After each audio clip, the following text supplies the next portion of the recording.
Thank you for tuning in. I'm glad that you're here. In today's real estate facts video, we'll answer the 15 most commonly asked real estate questions. My name is Andrew Finney. Please consider me a real estate geek. I'm always here to help you. My contact information is always in the show more description below and at the end of each video. So let's get started with most asked question number one. Most asked question number one is, what is the first step whenever I get ready to buy my new home? So the first step in getting ready to buy your new home is actually kind of a two-part thing here. Now, number one, you want to find a local real estate agent to work with. And the way that you're going to find a local real estate agent to work with is you're going to look at the agent's ratings, you want to read their reviews, and you also want to check their past 12 months sales history. If they've helped at least 12 or more families, you're going to be in good hands, and you're working with an agent that's going to be current in the process as long as they're helping 12 or more families close, whether it's buying or selling each year. Now, another thing and a little pro tip here that you want to pay special attention to is if you're looking for a great real estate agent to work with and you're buying a home, you're going to want to look for something called an ABR. An ABR is an accredited buyer's representative. If you're looking to sell your home, you may be wanting to look for an SRS, which is a seller's residential specialist. And then the bad boy of them all in real estate world is the CRS. If you come across an agent that has a CRS, you're working with the best. The CRS is a specialized designation that means Certified Residential Specialist, and only about 3% of all realtors have a CRS nationwide. So go ahead and do the math on that one, and that's going to be why you're working with the best right there. It's the hardest designation to get for residential agents, and you're going to know that you're in great hands. The next step is you want to ask that local real estate agent for a great, trusted local loan officer to work with. And the reason that you want to do that is a great real estate agent is going to know a great loan officer to work with that's going to be a local person that can answer all of your questions. Don't worry, there's no kickback arrangements, there's no pay to play, so to speak, from the lender to the agent. It's simply the agent knowing who can best help you and who can actually get the job done and close on the loan. There's a lot of lenders out there, and unfortunately the number one reason that an escrow falls apart is due to financing. So working with a great real estate agent, they'll have and know who the great local loan officers are to help you to make sure that that nightmare doesn't become your reality, and instead your dream is what becomes your reality. So most asked question number two is, how long does it take to buy a home? In most areas of the country, you're going to be looking at an escrow or closing process, if you will, of between 30 and 45 days. Now, if you're the buyer out there that's extremely well prepared, you're watching these videos, you're learning what it takes to get a loan pre-application and working with a great local real estate agent, if you're watching these videos, you're going to be a well-prepared buyer. You're going to know all the documentation that you need to submit to the local loan officer to get your loan pre-approval letter. If that's the case, it might actually happen faster than 30 to 45 days. It might be 20 to 30 days, or it might be 25 to 35 days. The point being is, on average across the nation, you're looking at 30 to 45 days on closing a home. Most asked question number three is, what is a seller's market? So there's about four characteristics that define a seller's market, or four ways that they can result. Number one are economic factors. Economic factors are like in your city that you're living in right now, what's your local job market look like? Are you getting more jobs in than you have available space and housing for people to live in? If so, you're headed towards a seller's market. Another consideration is interest rates trending downward. As interest rates trend downward, the cost of buying a home gets less, and the cost of borrowing the money gets less in the terms of borrowing that money, even though home prices are going to escalate because you're going to be in a seller's market. More buyers are going to start getting pre-approved because the interest rates are at a good rate, and they want to go ahead and make the most bang for the buck. That's the real impact that an interest rate has on you as a buyer, is bang for the buck. How much bang for the buck do you get whenever you're getting ready to go home shopping? The third variable is a short-term spike in interest rates. Wow, why would a short-term spike in interest rates generate more buyers? It's simple, because if you have buyers that are on the fence, and you might be one, or you might know someone that is, if you have a buyer that's on the fence right now and they start seeing interest rates spike, it might be a push for them to get into the market right now to go ahead and get and buy their new home and get their loan pre-approval, because what happens if they continue going upwards? It's anyone's guess when that stuff happens, so it's best to go ahead and plan ahead, and that's why sometimes you'll see that, and it'll trend towards the seller's market then as well. Now, most commonly, you're going to have low inventory issues. Now, low inventory issues are something that we're experiencing right now in the United States real estate market across the nation. So what happens with that is that there's not enough new home construction to fill the gap of an increasing population, and not enough people that are selling their home. And even whenever they they do sell their home as a traditional resale, they have to have a place to go. So it comes back to the new home construction being able to fill in the gaps there. If there's not enough new home construction and available in your marketplace, then you're probably going to be in a seller's market until it starts balancing out a little bit. Now, most asked question number 4 is, what is a buyer's market? So a buyer's market, again, is going to have about 3 strong indicators that you can learn from. The first indicator being the interest rates trending higher. As interest rates trend higher, people want to jump into the market, and if they trend too high, then what happens is buyers actually back out of the market. So I mean, if we were like right now, we're looking like maybe 4.5%, 5.5% interest rates in the market right now, historically all-time lows. But what happens if that 4.5% rate all of a sudden jumped to like 1990 levels where it's like 12% as they get to a home? Well, a lot of buyers are going to say, hey, you know, there's no way I can afford that. And even if you want to afford that, you may not be able to, unfortunately, depending on a host of variables that your local loan officer would go over with you.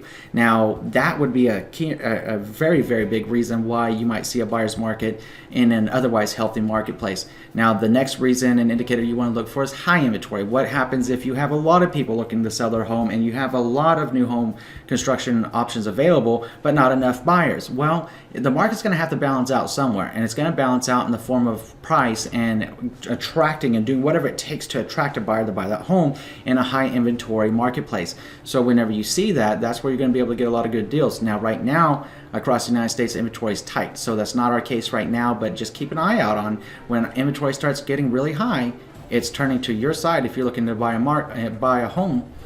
And if inventory gets low, then it's turning to your side if you're looking to sell a home.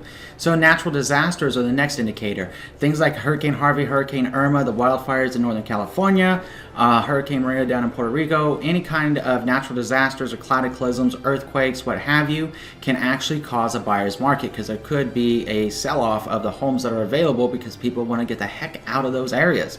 That's one of the reasons that you could have another buyer's market.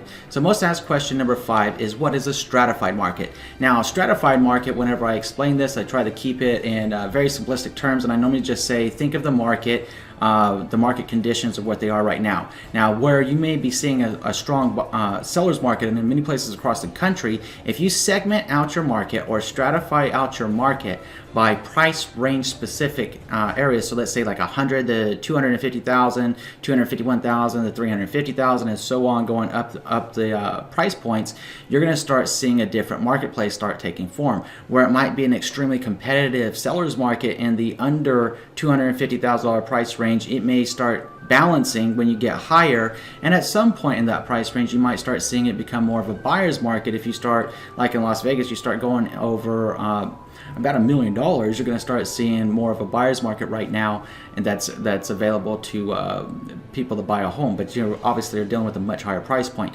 Well, that's what market stratification is, and it's important to know that and discuss that with your local real estate agent, to have that conversation about your local market conditions. Now, most asked question number 6 is, how much do I have to pay an agent to help me buy a house? That's a great question. If you're buying a house, in most cases, the seller is actually paying both the listing agent and the buyer's agent. So the question comes up then, you know, well, what happens if how do I know that my buyer's agent is representing my best interest if they're going to get paid more money if they get closer to the sales price or the asking price of the seller? It's a great question, and it's a fair question. In short, we as agents have something called fiduciary duties, and our fiduciary duties will be explained to you up front whenever you first have your buyer consultation meeting.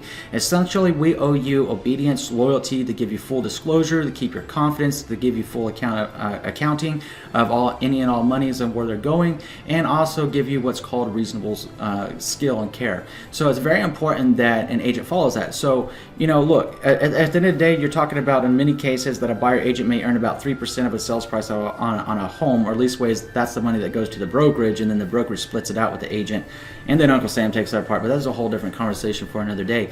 But let's say you had a $300,000 home and the buyer agent got paid 3%. That's $9,000 that was paid to the brokerage, and the brokerage may split that in half and give half of it to the agent, or whatever that agent split is with that brokerage.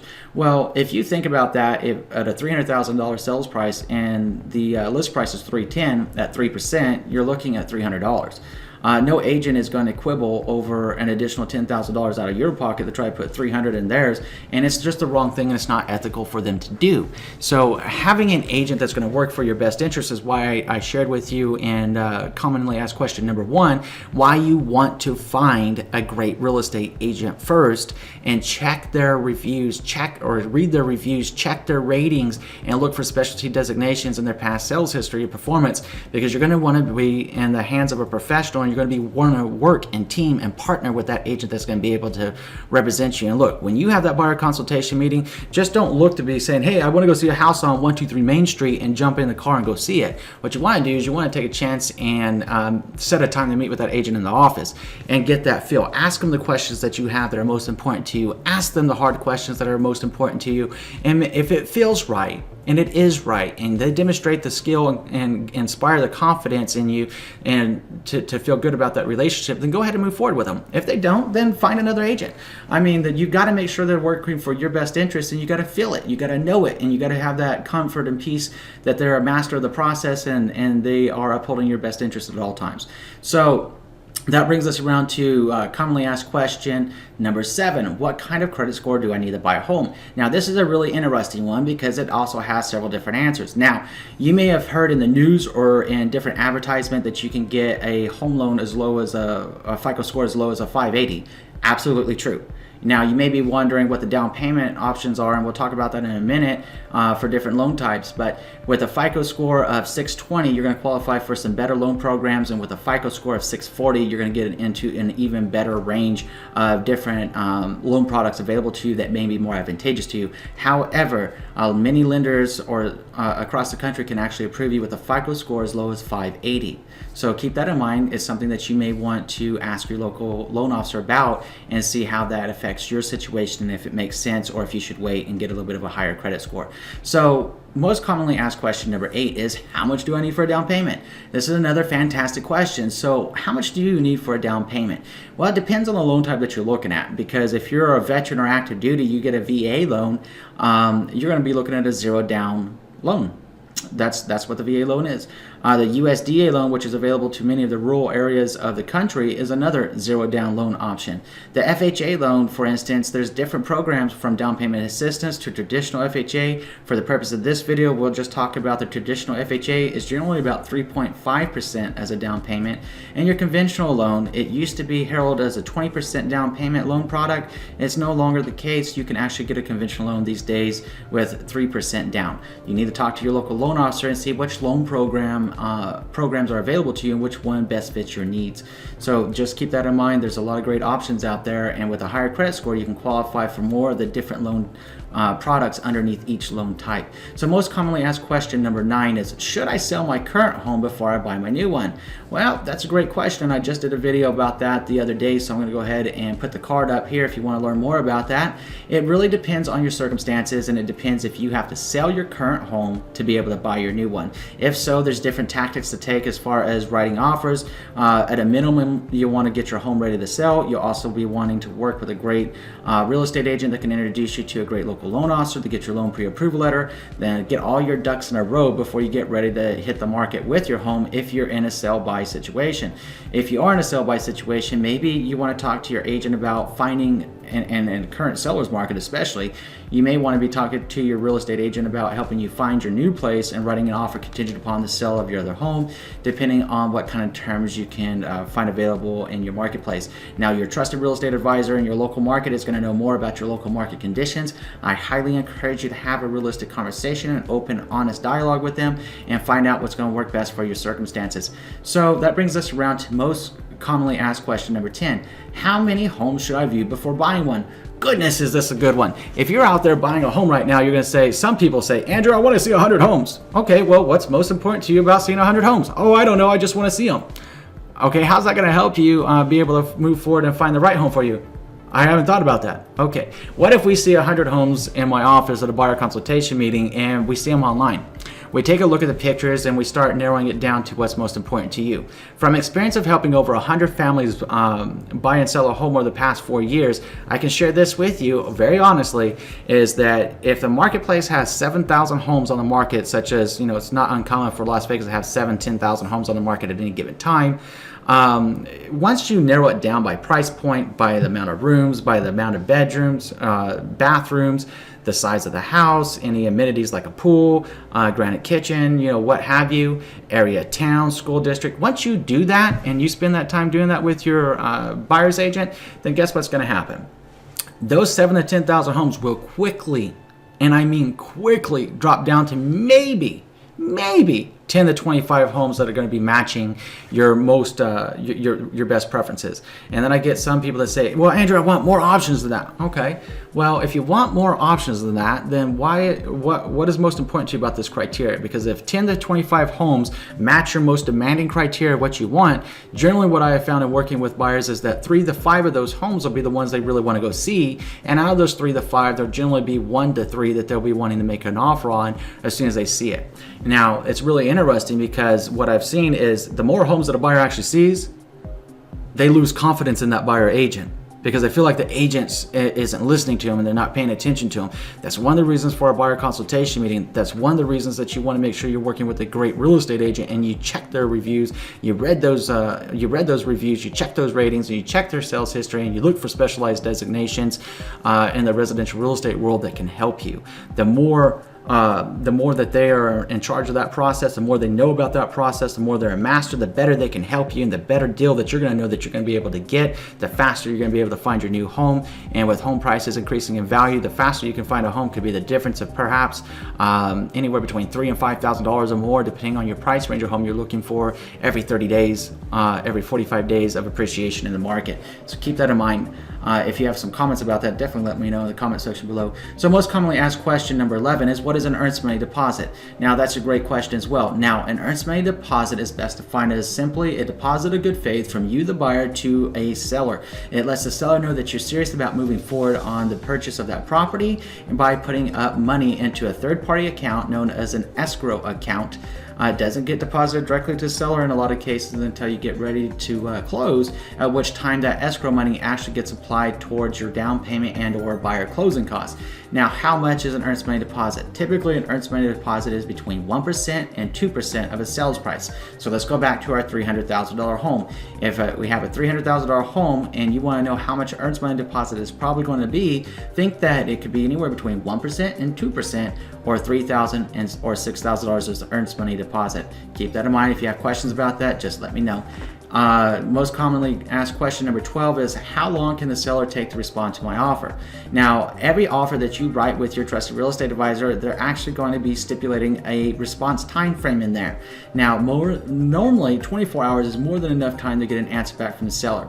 Now, if there's going to be a delay, normally a listing agent, a good listing agent, would put into the multiple listing service what the situation is and how much time they need to get an answer from the seller. Let's say the seller's on vacation, the seller's out of country, the seller's out of state, different situations like that. But most commonly 24 hours is more than enough time for a seller to get back to you and let you know what they're thinking.